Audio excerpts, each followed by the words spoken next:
Estamos na Carta aos Colossenses, no capítulo 1, no nosso estudo, e estamos sensivelmente no versículo 8, e nós vamos ler mais uma vez este trecho das Escrituras, que certamente vai ser bom poder reler estes versículos para trazermos à nossa mente aquilo que já temos considerado e preparar os nossos corações para aquilo que ainda vamos ouvir. E vamos ler até o versículo 13. Vamos ler desde o versículo 1 até ao versículo 13.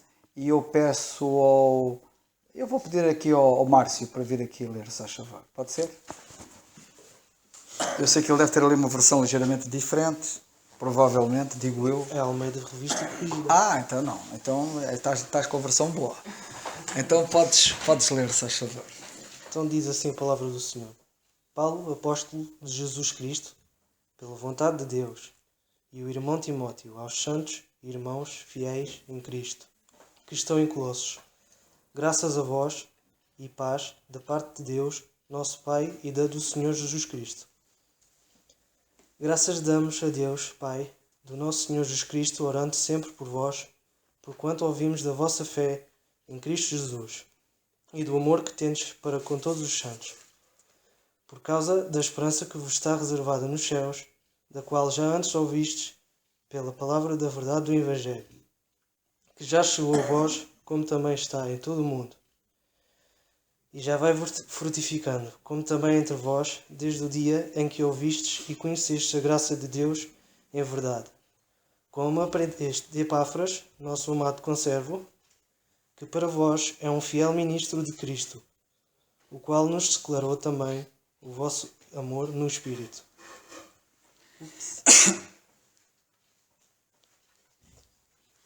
Amor no Espírito.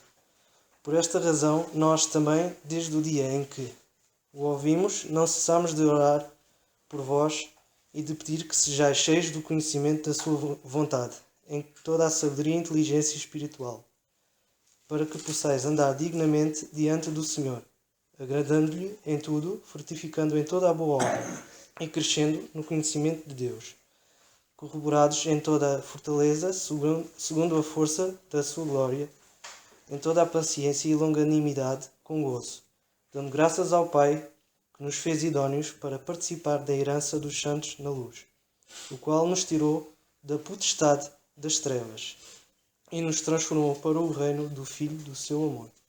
Obrigado. Graças a Deus.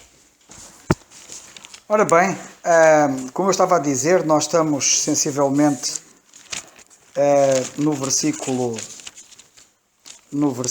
8. Aliás, daqui a um bocado vamos ouvir o nosso irmão Alberto participar, como tem sido hábito nos nossos estudos, e que nós damos muitas graças a Deus pelo seu contributo, pelos dons que Deus lhe deu e pelo proveito que tem sido a sua participação. E nós enviamos daqui um abraço para ele. Estamos à espera que ele diga quando é que vem exatamente em maio, e vai ser certamente muito bom. Entretanto, vamos para o versículo 8 então, que diz assim: o qual nos declarou, e entenda-se, o qual estamos a falar de Epáfras. Epáfras nos declarou também o vosso amor no Espírito. O que é que eu posso dizer daqui? Muita coisa, e eu quero dizer alguma coisa sobre isto que está aqui. Nós temos aqui alguém que vai visitar outro crente. Temos aqui Epáfras, que vai falar com Paulo. E é muito importante nós aprendermos com os outros crentes, e por isso é que a Bíblia nos foi legada, para nos ensinar a saber relacionar-nos uns com os outros. Por exemplo,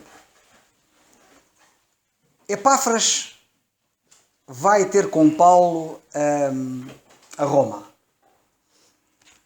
E na conversa que tem com Paulo, e certamente tiveram muitas conversas, e certamente oraram juntos. Este homem era um homem de oração, Epáfras, como nós nos apercebemos no fim da carta. O apóstolo Paulo não era menos um homem de oração, o homem que dizia que era preciso orar sem cessar, E fala muito sobre a oração nas epístolas dele. É impressionante aquilo que ele diz sobre a oração, e diz coisas... Era aquele que dizia: orarei com o espírito, mas orarei com entendimento. Devia ser uma coisa fantástica aqueles dois juntos na prisão em Roma. Dois gigantes autênticos espiritualmente da oração, já para não falar no gigantismo da sua vida espiritual noutros aspectos, e nós já nos apercebemos que Epáfras era um gigante não apenas a orar, mas era um gigante a ensinar. Dois grandes ensinadores, dois grandes homens de oração, e eu gostava de ser mosca, como se costuma dizer, para estar ali naquela prisão e apreciar aquela comunhão que eles tiveram os dois. Grandes conversas sobre a obra de Deus, grandes reuniões de oração eles devem ter tido, como eu estava a dizer, mas grandes conversas triviais, entre aspas, se é que um crente deve ter conversas triviais. Mas eu espero que vocês me compreendam o que eu quero dizer com trivial. O trivial, neste caso, não é uma conversa banal e inútil, mas é conversas. Olha, já agora, como é que estão os crentes lá em Colossos? Fala-me lá deles. E sabem o que é que eu tenho notado em muitos quando falam dos outros? Juntam-se para falar mal dos outros. Critica acima, critica abaixo, critica para o lado, critica para a esquerda, critica para a direita. E aquele indivíduo, aquilo é sempre a mesma coisa. E o outro, aquilo não... E aquele, corta. Eu estou a dizer isto. Olha, eu vou-vos dizer uma coisa. Se há uma grande necessidade nas igrejas de se pregar, é contra a língua. A maldita língua. Tiago acho que não falou suficientemente sobre a língua. A língua é terrível. A língua destrói a obra de Deus. A língua incendeia. A língua queima. A língua não sei o quê. E já agora deixar-me dizer uma coisa muito importante.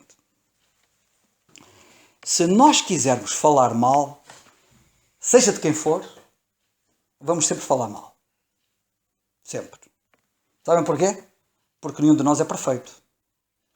Porque todos nós pecamos. E porque todos nós temos motivos para que falem mal de nós. E o que é que vamos fazer?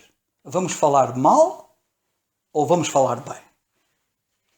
Este tem sido um problema muito grande. E vocês reparem que o Epáfras, lemos aqui, declarou o amor, diz ele aqui assim, o qual nos declarou também o vosso amor. Ele, quando fala daqueles crentes, ele enaltece as qualidades deles. Não vou falar acerca disto, talvez alguém tenha pensamentos acerca disso, mas falou do vosso amor em quê? Do vosso amor... Paulo está a dizer assim, Paulo está a escrever aos Colossenses, não é? E está a dizer assim, olha, o Epáfras veio cá falar comigo e ele falou do vosso amor.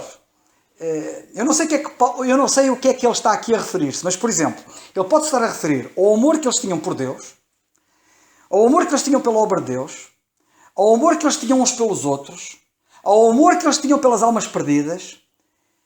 E, muito provavelmente, e independentemente deste amor estar todo residente, todas estas facetas do amor estarem todas residentes nestes crentes, certamente que havia uma característica do amor deles que estava aqui adjacente, que era o amor por Paulo. Ele diz aqui, como aprendestes de Epáfras, nosso amado conservo, que para vós, versículo 8, o qual nos declarou também o vosso amor no Espírito. E eu gosto deste aspecto no Espírito. E no Espírito o irmão Alberto daqui a um bocado vai falar sobre isto, e nós vamos ouvir e vamos ser abençoados, como eu já fui, antecipadamente. Mas o falar do amor no Espírito, bem, em primeiro lugar, ele refere aqui um amor que é o amor que nós devemos ter. Não é o amor, como vocês sabem, no grego existem várias palavras para amor, não é? E há o amor fraternal, há o amor sexual, há vários tipos de amor, e há também o amor de Deus. E este amor é o amor do Espírito. Atenção, é o amor do Espírito.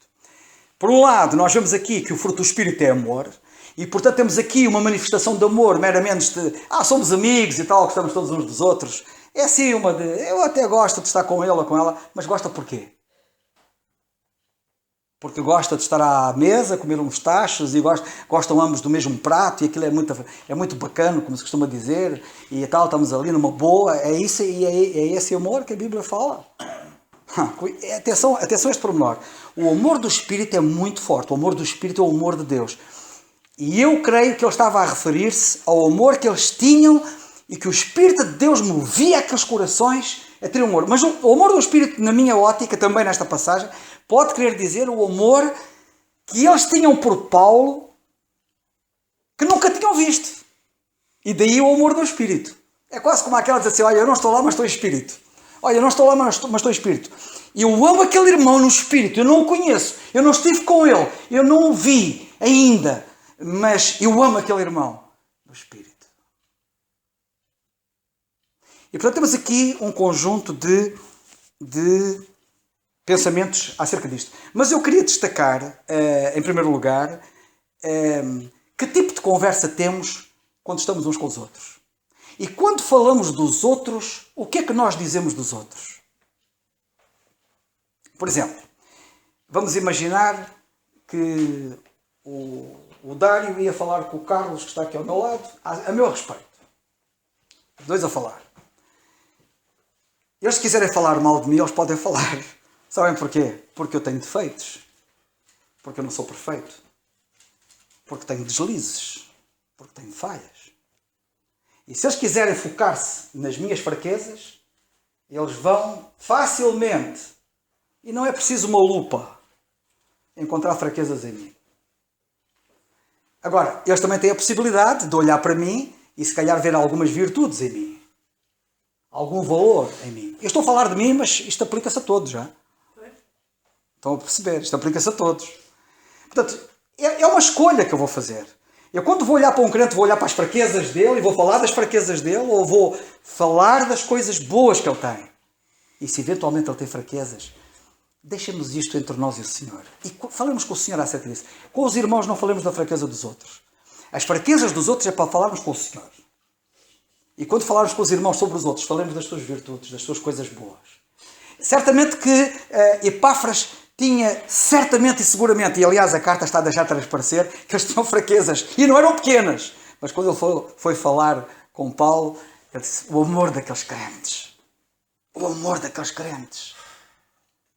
E isto é muito importante nós termos em atenção. A segunda coisa que eu queria chamar a vossa atenção é o seguinte. Portanto, cuidado com a maledicência. Eu, no fundo, quero dizer o seguinte. Cuidado com a maledicência. A maledicência é terrível. A Bíblia condena a maledicência, reprova a maledicência e avisa solenemente contra a maledicência. E quero dizer, tudo o que nós pudermos falar contra a maledicência é pouco. Porque apesar da Bíblia muito falar sobre isso, eu vejo cada vez mais as pessoas pecarem acerca disto. Porque falam muito mal de outros. Gostam de falar mal. Gostam de falar mal. E é muito mal falar mal. Quando a Bíblia nos diz para nós falarmos bem. O nosso Deus conhece-nos melhor do que ninguém. Conhece-nos como ninguém. Sabe quais são os nossos defeitos como ninguém. Sabe quais são as nossas fraquezas como ninguém. E ainda assim, Ele não fala mal de mim. Isto é solene, ok? Isto é mesmo solene e eu espero que pelo menos nós estamos aqui e aqueles que eventualmente nos ouçam de alguma maneira, não se esqueçam disto. Cuidado com a maledicência. Mas cuidado com a maledicência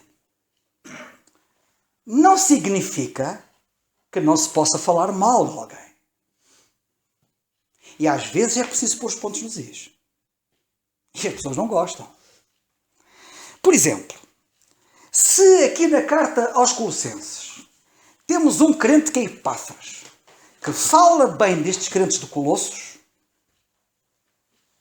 nós temos um crente em Corinto que fala mal dos crentes em Corinto. Querem ver? Primeiro aos Coríntios 1:11.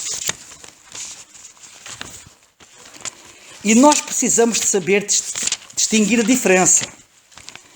Porque uma coisa é maledicência. É falar mal por falar mal. Outra coisa é, por vezes, tem que se falar e apontar o mal, que é um dever de nós como crentes. E vocês já vão perceber porque é que eu estou a dizer isso. Versículo 10.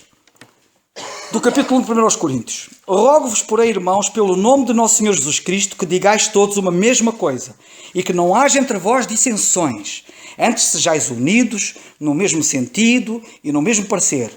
Porque a respeito de vós, irmãos meus, me foi comunicado pelos da família de Cloé que há contendas entre vós. Temos aqui um crente, ao contrário de Epáfras, que diz: Paulo, em Corinto há contendas entre aqueles crentes. Isto é inadmissível. Isto não pode ser. Eles têm que ser chamados à razão. Eles têm que ser postos na linha. Isto não é ser maldicente. Isto é corrigir o que está errado. Nós não devemos confundir maldicência com corrigir o que está torto. Percebem? Eu sei que às vezes nós temos de ter cuidado, porque a fronteira é ténue e nós podemos cair na maldicência, ainda sem querer, podemos cair na maldicência. Nós temos de ter cuidado. Mas estes crentes da família de Cloé não estavam a ser maldicentes. Estavam a constatar um facto. Aliás, normalmente até na maldicência, às vezes a maldicência não corresponde à verdade, o que é gravíssimo. Às vezes fala-se mal dos outros dizendo mentiras, que isso ainda é mais grave. E fala-se aumentando, nunca diminuindo, é sempre aumentar, aumentando, etc. O corrigir são coisas factuais. Corinto estava dividida, Corinto estava a ter problemas graves e houve esta família de Cloé, que pelos vistos era um conjunto de crentes consagrados na obra, dedicados, preocupados, que estavam a sofrer a situação e disseram ao Paulo, por favor ajuda-nos, tens que pôr a mão nisto, ajuda-nos. Estes indivíduos têm que ser postos na linha. A igreja está a ficar toda esfrangalhada, está a ficar toda dividida. E, portanto, nós precisamos de tomar atenção a isto.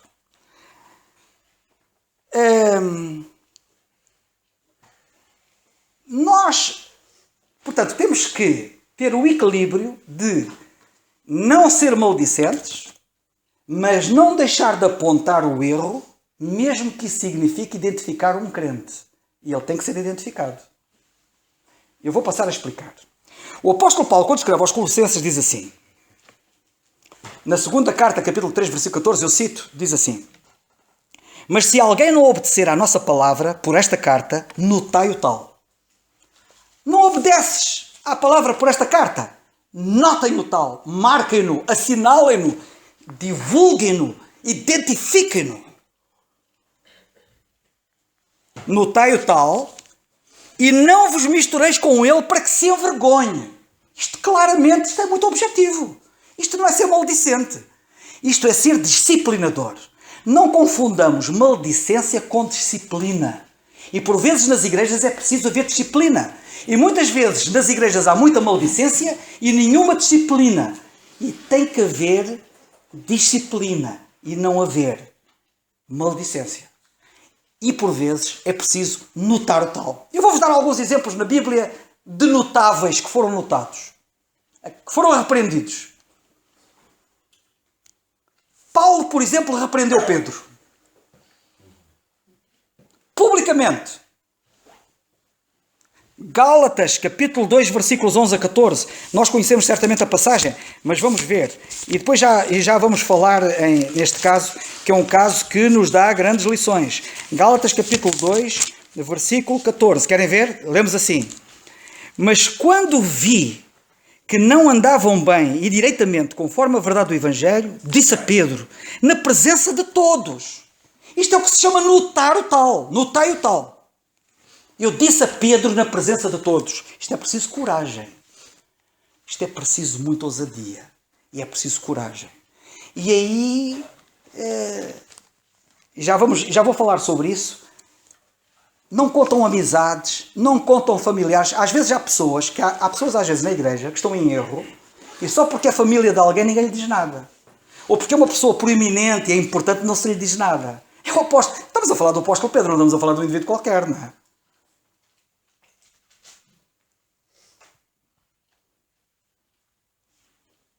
Eu já vou falar mais sobre esse aspecto daqui a nada. Portanto, conforme a verdade do Evangelho, disse a Pedro na presença de todos, tu sendo judeu vives como os gentios e não como judeu, porque obrigas os gentios a viverem como judeus.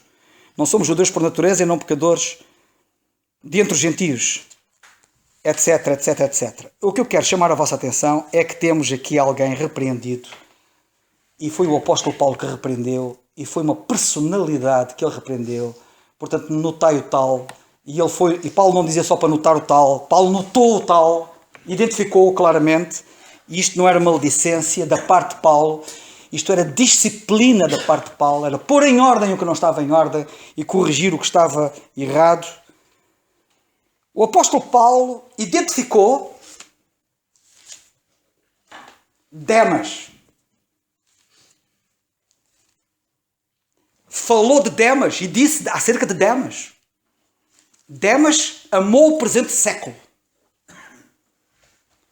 Vamos ler, que é por causa das conversas, para não parecermos rigorosos, na segunda carta a Timóteo, que ele escreve, ele fala acerca de Demas e diz assim: porque Demas me desamparou, amando o presente século, e foi para Tessalónica, Crescente para Galácia, Tito para Dalmácia.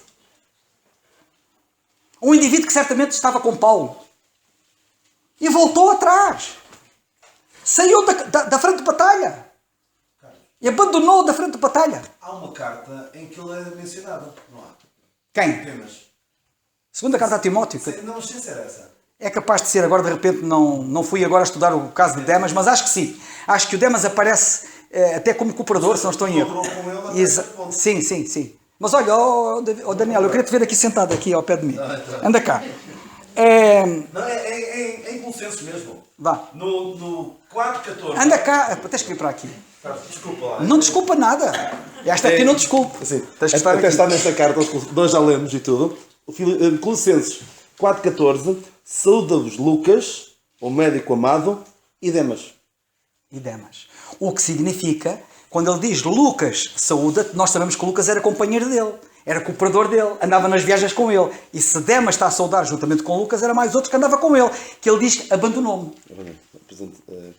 Abandonou-me. Isto tinha que ser identificado. Não fosse depois o menino Demas, entre aspas, aparecer aí numa igreja qualquer, está tudo bem, tal, não sei o que, está tudo bem.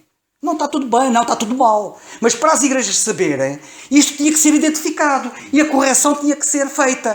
E, portanto, as coisas tinham que ser... Permite-me só... Permite. Faz favor. Sim. Então está aqui o Jorge a dizer que também aparece em Filema. Sim, em Filema acho que também aparece. Só queria fazer aqui um pequeno parênteses, porque eu estava ali a pensar... Estou tão contente do teu parênteses. Há algumas coisas que eu queria dizer, só que depois, quando o Carlos disser, olha, Daniel, queres dizer alguma coisa? Eu queria, mas entretanto não tomei nota e esqueci. Sobre esta... Depois continuas, está bem? Sem problema. Sobre aquela repreensão de Paulo a Pedro, alguém poderia dizer, Paulo, isso é lavar roupa suja em público. Não é lavar roupa suja. O que Paulo fez ali, comparando com roupa suja, é dizer, Pedro, essa roupa está suja. Não é? Que é diferente dizer, tu estás mal, é diferente da maledicência. Porque a maledicência normalmente é pelas costas e sem confrontar a pessoa. Paulo o que poderia ter feito era, que alguns fazem, via aquilo, ia para casa e depois escrevia uma carta a desancar forte e feio em Pedro. O proveito de... Sim. Só quero fazer um parênteses do teu parênteses. Vou fazer um parênteses. Eu que estou com o professor de matemática, estou à vontade. Vamos fazer um abrimos parênteses. Dois, temos que fechar dois depois. Exatamente. Vou abrir um parênteses dentro do parênteses do Daniel. Houve uma coisa que eu não disse e queria dizer há bocado, que era o seguinte. Quando alguém vier falar mal de alguém a nós, digamos assim, és capaz de escrever isso e assinar o teu nome? És capaz de escrever essa acusação que estás a fazer ou essa coisa que estás a falar mal? Assinas. E assinas por baixo. Que é para depois levar a quem de direito. Porque tem a ver com isto que estás a dizer. Diz-te pelas costas. É uma vergonha, não há coragem, não há não sei o quê.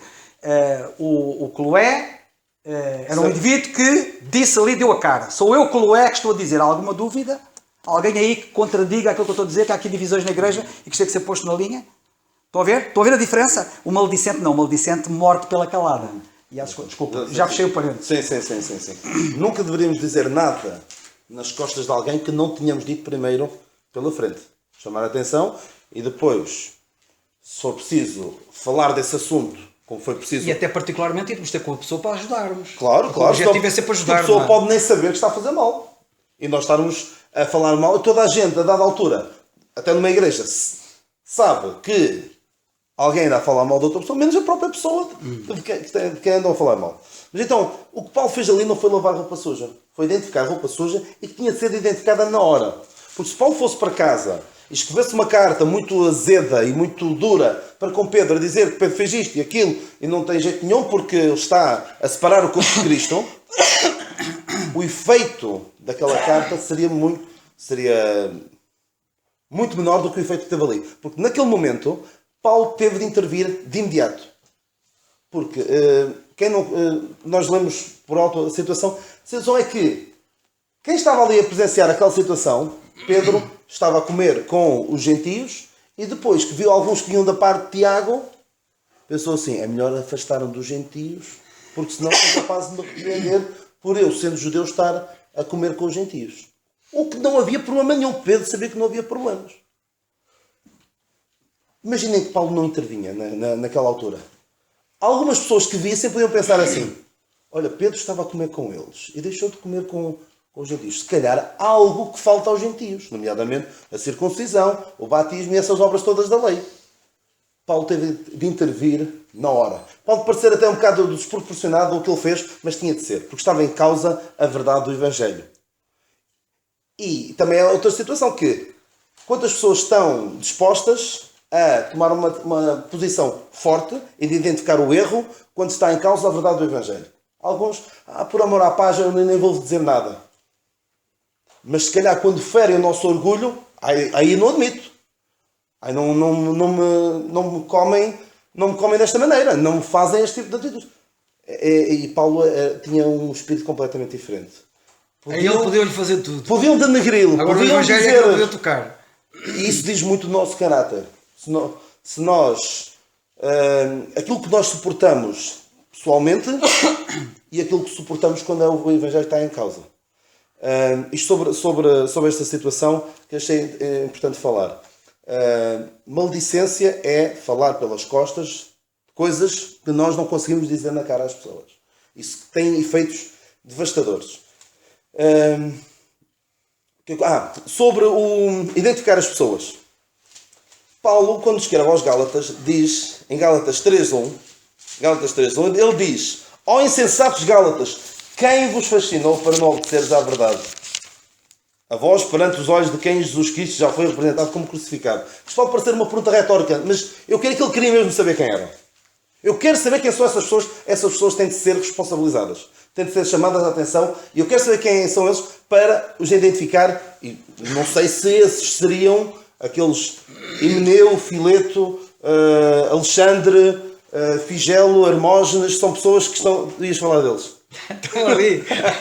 Eu estou a citar, mas o Carlos vai desenvolver. Não, estão notados, estão identificados por ele. Exatamente. São São pessoas... parece pouco cristão, pelo menos no cristianismo que nós às vezes tomamos para nós, chamar as pessoas pelos nomes. Mas isto é bíblico. 100%. Sem ser maldicente. Exatamente. Mas por amor à verdade e por as coisas direitas. Quando está em causa a verdade do Evangelho, temos de denunciar as pessoas. Isso pode parecer... Não é muito simpático, estás a ser um bocado rude no que estás... Paulo foi duro. A verdade do Evangelho, a unidade do corpo de Cristo. Exatamente. Que era o caso dos Coríntios. Exato. Sim, e de Gálatas também, da situação que nós vemos em Gálatas. Era a unidade do corpo de Cristo. Pedro estava, no fundo, a fazer a separação entre os judeus e gentios. Coisa que não devia haver. Mas as pessoas têm de ser responsabilizadas. E alguém escrever, sei lá, uma carta anónima ou não dar o seu nome a algo que diz aos outros, como estavas a dizer, assinar, escrever e assinar, cuidado, essas pessoas não são dignas de confiança. E para terminar a minha intervenção... Para terminar, o parênteses. Este parênteses. Sabem qual é a solução para a maledicência? A solução para a maledicência está 2 versículos antes do versículo que eu li há pouco em Colossenses. Colossenses 4.12, a solução para a maledicência está aqui. Ou seja, em vez de falarmos mal dos outros, Porque eu acho que é impossível nós sermos maledicentes em relação a alguém por quem nós fazemos o que lemos em Colossenses 4,12. Saúda-vos Epáfras, que é dos vossos, servo de Cristo, combatendo sempre por vós em orações, porque vos conserveis firmes, perfeitos e consumados em toda a vontade de Deus. Eu não creio que seja possível sermos maledicentes em relação a alguém por quem estamos a orar. É verdade. Chegou a acontecer eu estar a falar mal de alguém. Não quero pensar que é uma maledicência, estava a fazer considerações. Daniel, mas estava a ser maledicente. Estava a ser maledicente. Ok. Obrigado pela referência. Foi em público, Carlos. Mas é melhor teres dito na hora do que depois dizer por trás. Estava a ser maledicente. Sim, eu estava aqui a querer atenuar a gravidade do que... Mas estava a falar mal de alguém. E a pessoa com quem estava a falar, já oraste por ele? Entalaste-me. E se nós orarmos pelas pessoas, experimentem, é muito melhor. Não faz tão bem à nossa carne, à qual nós temos tendência a alimentar. E até faz bem fazer-lhe mal, porque a carne é para ser maltratada. Exatamente. Mas em vez de falarmos mal de alguém, oremos por ele. E se alguém vier falar-nos mal, também há aquela expressão, nas costas dos outros vemos as nossas, não é? Se falas a mim do outro, como é que falarás de mim? O melhor é ignorar, é evitar. Eu conheço pessoas que me dizem, olha, eu prefiro nem sequer me aproximar muito daquela pessoa, porque eu já sei que ela vem sempre infelizmente, vem sempre com maledicência. Portanto, evitemos essas pessoas. Não sejamos, não demos tempo de antena a essas pessoas, porque é o que elas querem, e não faz bem ao corpo de Cristo. É só. Deixa eu estar aqui, se faz favor. Senta-te aí. Não, graças a Deus. Depois eu interrompo. Não faz mal. A ideia é essa. Fechamos o parênteses. Já fechamos 2 parênteses. Abrimos 2 parênteses. Fechamos 2 parênteses. Podemos continuar. Tá? Agora vou tentar acabar a expressão numérica e depois podemos começar uma nova expressão numérica. Mas deixa-me só acabar a expressão para utilizar a linguagem de estilo na nossa intervenção.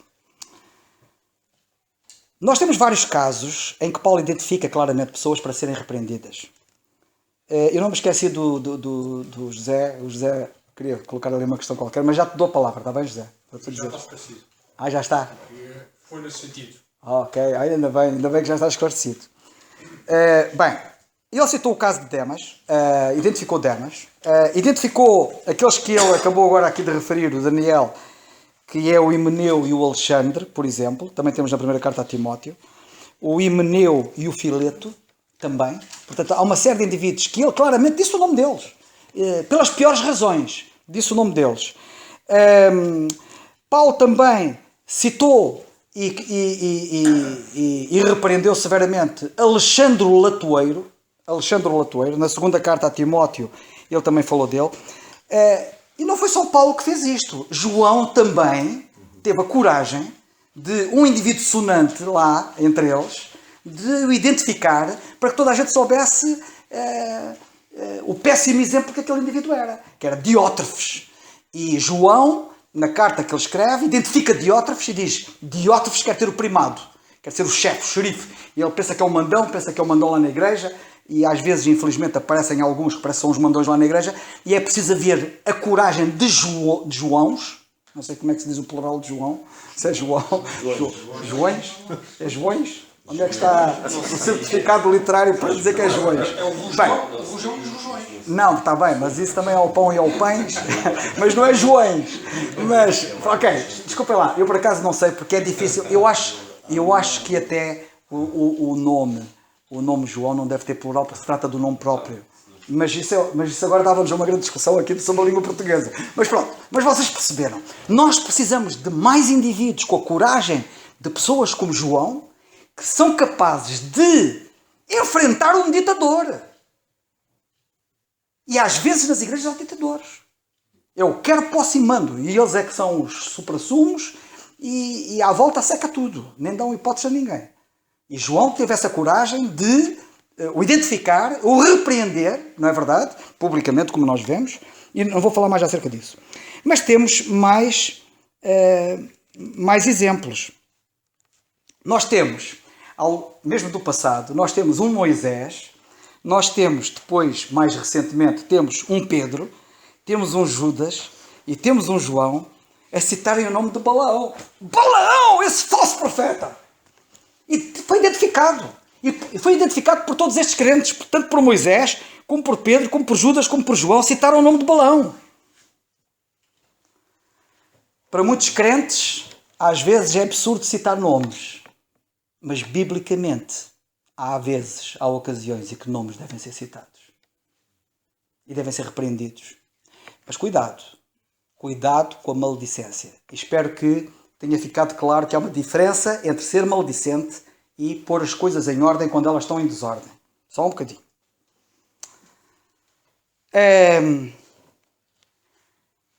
Pegando no caso de Pedro e de Paulo, este para mim é um caso de estudo.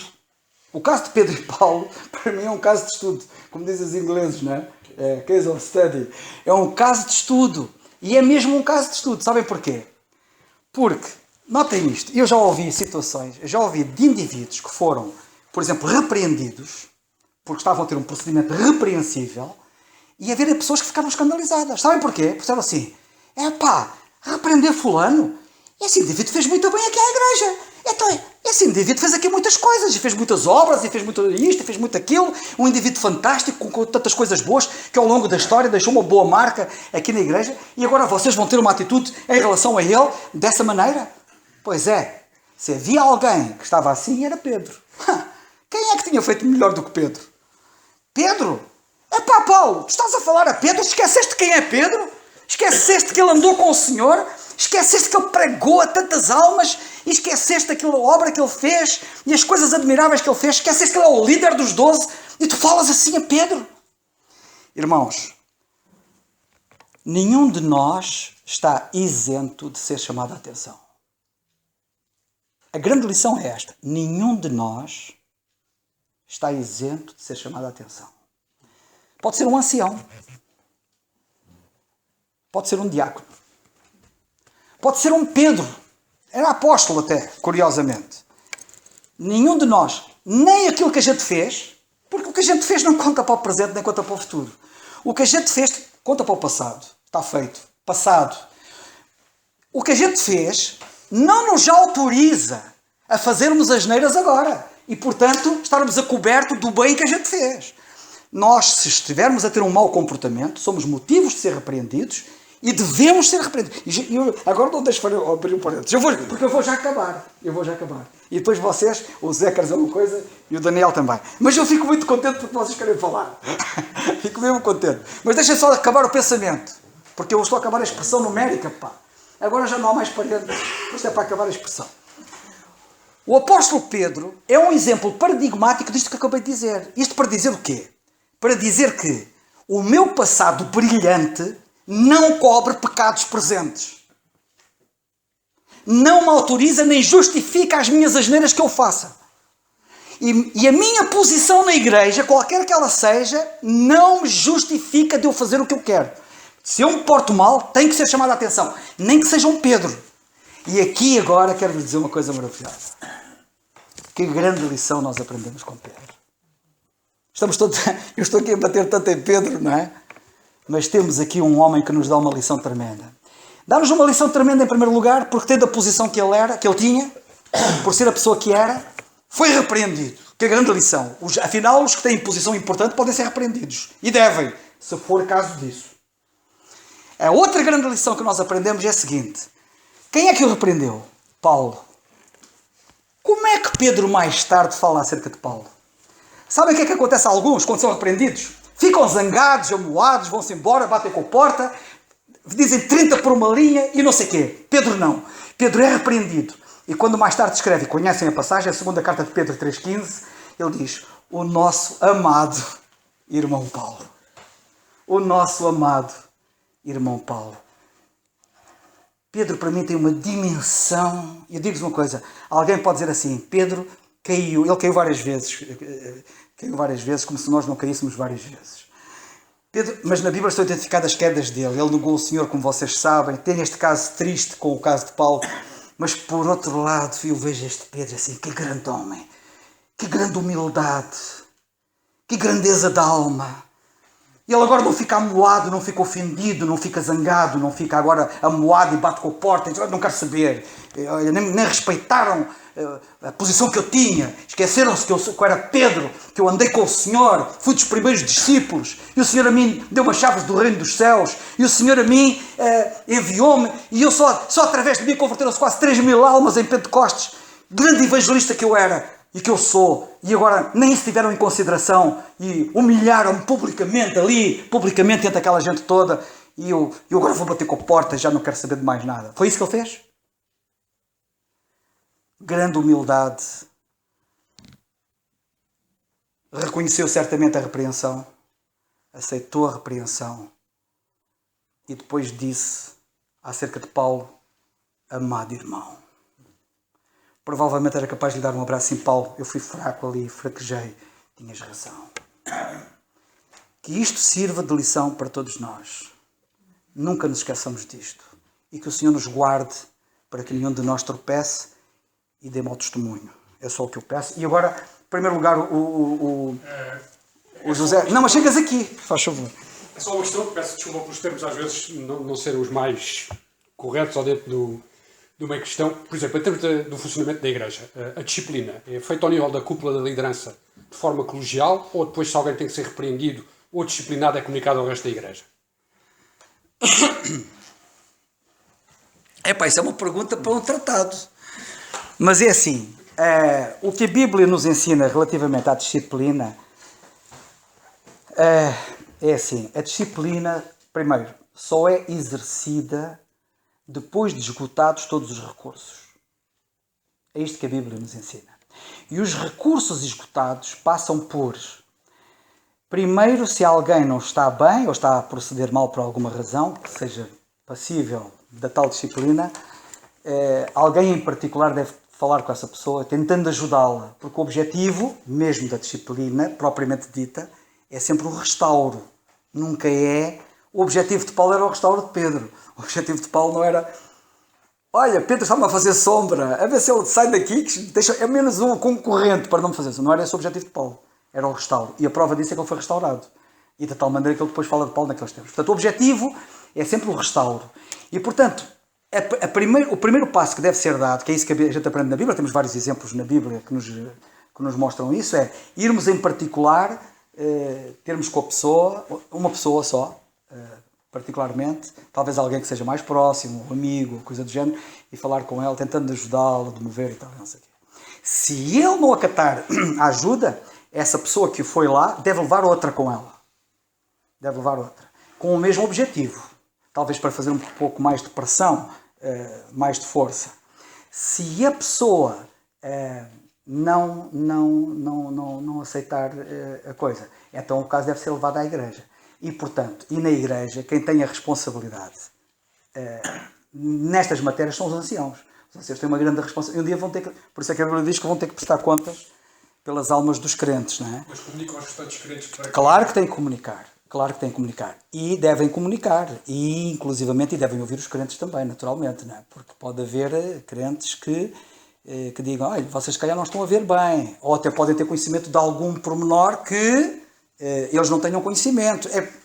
E, portanto, há um momento, naturalmente os anciãos, quando consideram o assunto, quando os anciãos levam um caso destes à igreja, já a coisa vai muito mal. Já a coisa vai muito mal. Mas deve levar à igreja, naturalmente, e depois ser sancionado, portanto, juntamente com a igreja, da situação. Isto é o que eu vejo nas Escrituras. Não sei se ajudou a responder. Sim, é só para tentar. Mas o objetivo é sempre o restauro. E mesmo se chegar ao ponto da pessoa ser disciplinada, o objetivo é o restauro.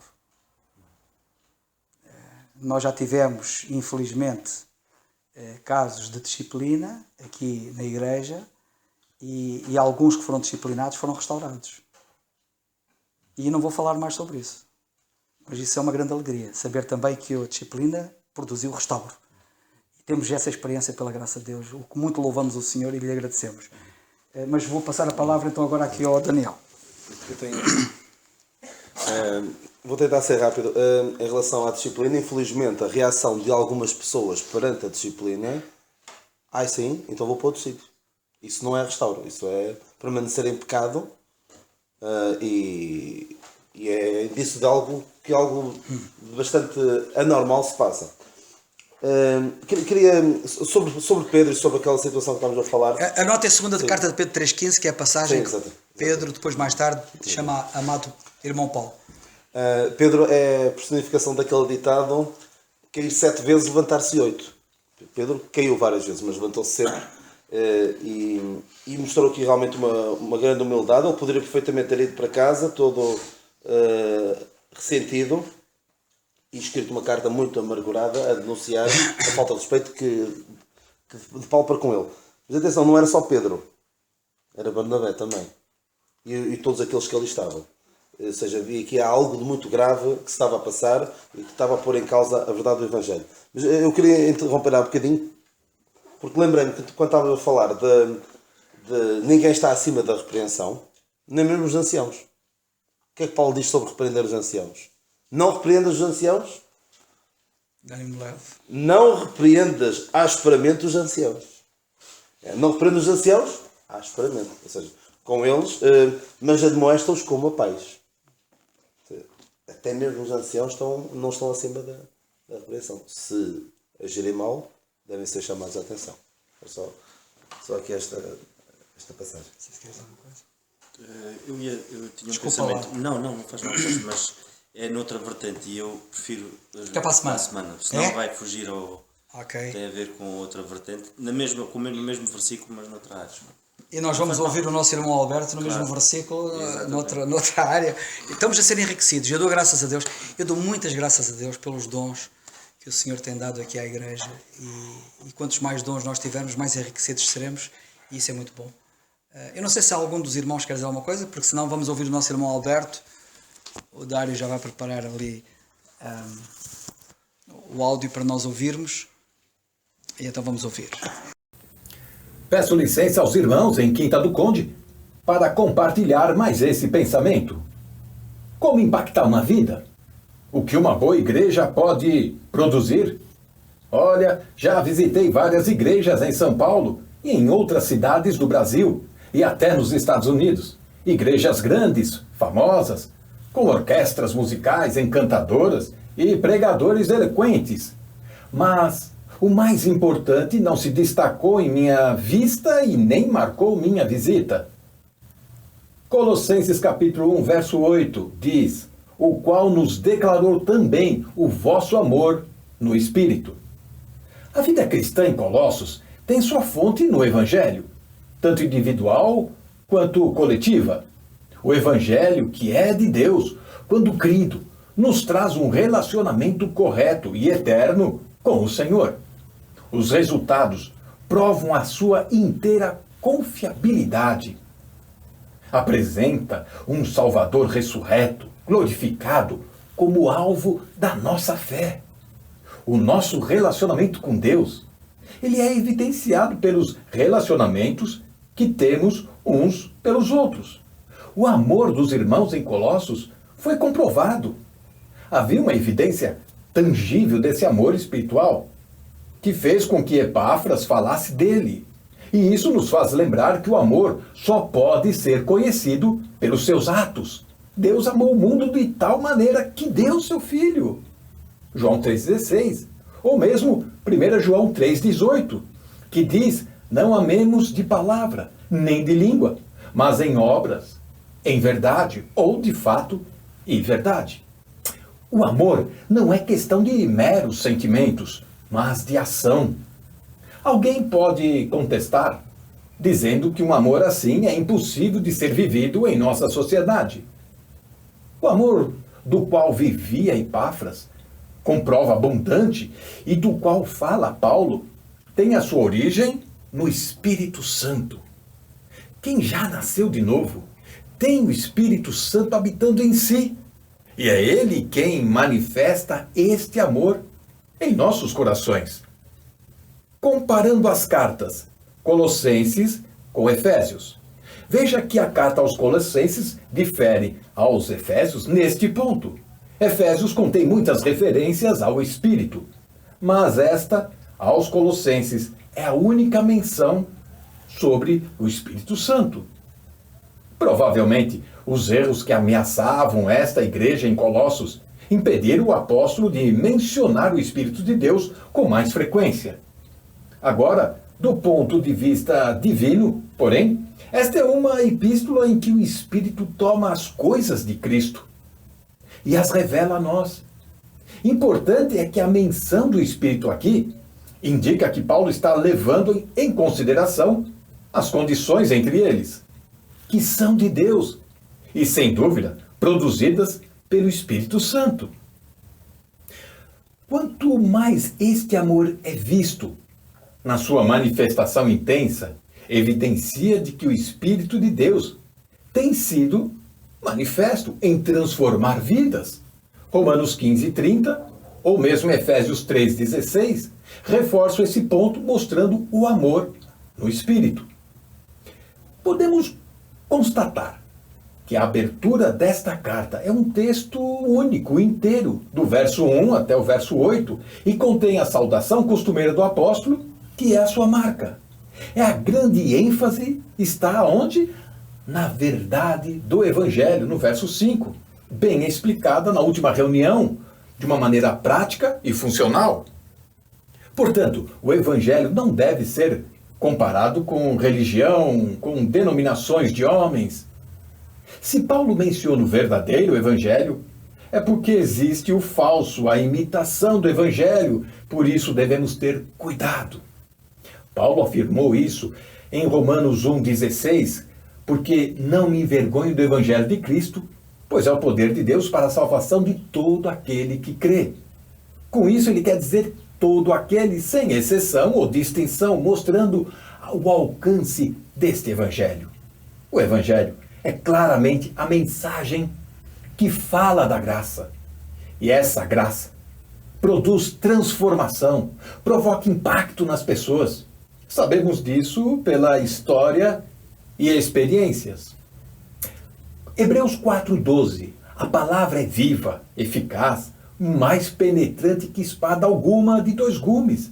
Essa palavra é um raio-x que examina o nosso caráter. É fantástico que esse tesouro esteja colocado em vaso de barro. 2 Coríntios 4, verso 7. Significa que isso exige um elemento humano, simples, para o Espírito Santo agir. Eu, Alberto, dou testemunho que depois de rodar muitas igrejas, que foi nessa pequenina igreja que comprovei a presença de Deus agindo na vida dos irmãos. Do verso 9 em diante, Paulo começa a exultar e orar, vibrando por esse amor entre os irmãos. Assim oro a Deus para que cada vez mais o Evangelho venha a transformar e florescer na vida de todo aquele que crê.